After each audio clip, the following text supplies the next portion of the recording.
start. So we are going to do the next part of the experiment number 1. So in the previous experiment, in the first part we did Thevenin theorem. In the next part we will do superposition theorem. So we know that superposition theorem is only applicable for linear, bilateral, active, passive circuits. Okay. And the main requirement is that we need at least two sources. So at least two or more than two sources here.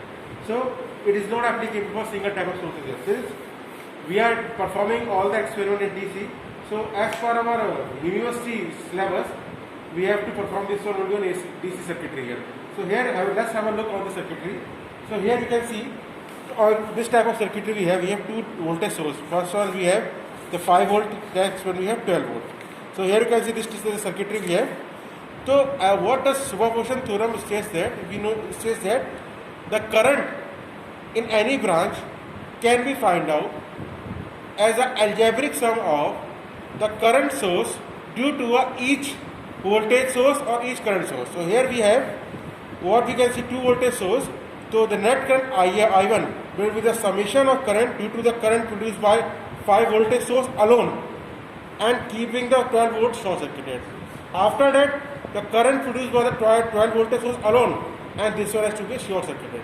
So this I1 should be I1 dash plus I2 dash. It should be algebraic sum. So this thing we have to verify. So again we will do the same thing. Initially we will perform without superposition theorem. After that we will check with the help of superposition theorem. Then later we will say whether this current is coming out same or not. This will be equal to the previous current here. So let's have a look here. So we have two branches, R5 and R6. So you can see I1 is the current flowing in the R6 branch and I2 is the current flowing in the R5 branch. So what we'll do, initially I am finding the current I1 without Thevenin. After that we find out I2 without superposition theorem. Once we have a find out, because here you can see as per this table the current is finding out without superposition theorem, and this must be equal to the individual sum of these two current here. So let's have a look. Now this is circuitry made without superposition theorem because we have already considered two voltage sources here. So here you can see the ammeter is connected across this resistance here, that is R6 here. So you can see how much current we are getting. Suppose we are getting around to 14 milliampere. So let us say this current we have, this is what we have with both sources. It is coming out to be 14. Okay. After that, what we will do? The same current we will find out in the another branch. Okay. Let's have a look. This is the I2 current without superposition theorem. So here you can see it is coming out approximately 16 milliampere. So it is also 16 milliampere. Now we have to verify this current with the help of superposition theorem. So again we have two voltage sources. So at a time we will take one voltage source. So initially what I am going to do, I am going to verify I2 current with the help of superposition theorem. So what further I am doing? I am removing this 12 volt source. Means I have removed this one.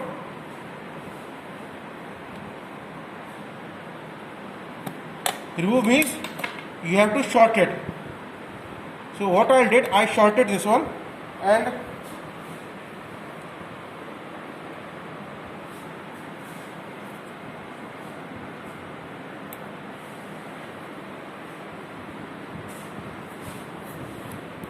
so here you can see that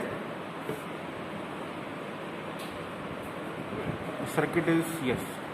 So here you can see that this is the current I2 double dash with the help of 5 volt only because 12 volt is already shorted. So how much you are getting? You are getting around 4 milliampere. So let us say we have, this is the voltage due to a source one because 12 volt is second voltage source, we shorted here. So further what we will do? The same thing we will do if we shorted the 5 volt source. Okay. So if we shorted the 5 volt source and connected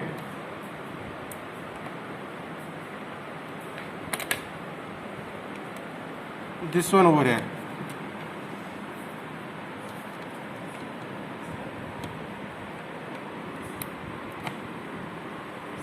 Okay, so again you can see that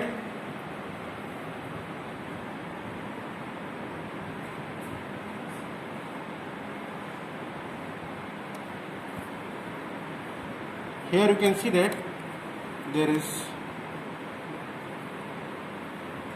a problem in the circuit tree. So further we can see that here I have shorted the 5 volt source. Okay, so here you can see from what current we are getting. We are getting this around 12. Okay, this is 12. Okay, so here you can see that the current due to voltage source is 4 and due to second source is 12. If you see the algebraic sum, 4 plus 12 is 16. It means our superposition theorem is verified for this R2 branch. Let's have a look for the branch 1. So same thing we will do. Now we will verify this one.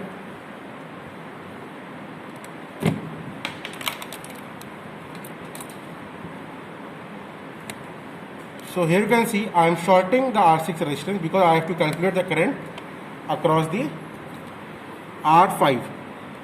Okay, so let's have a look.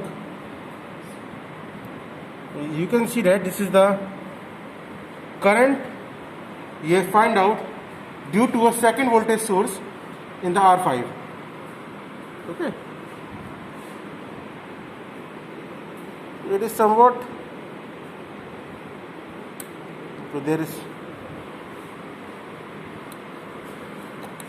so here you can see that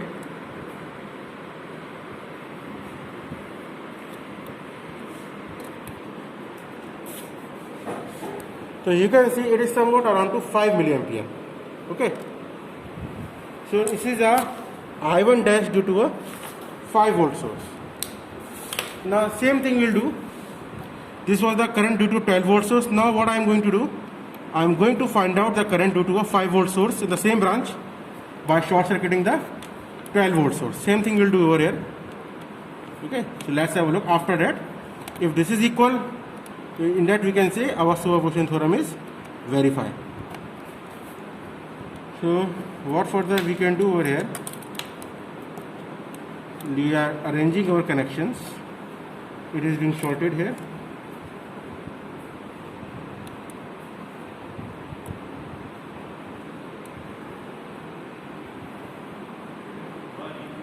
Okay, so what further we can do over here,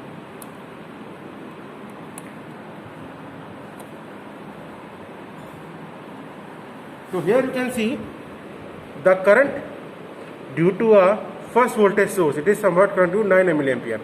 Okay, so let's have a look in this table.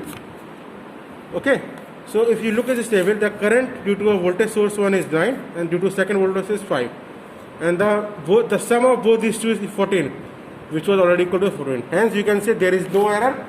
Our superposition theorem is valid. Thank you.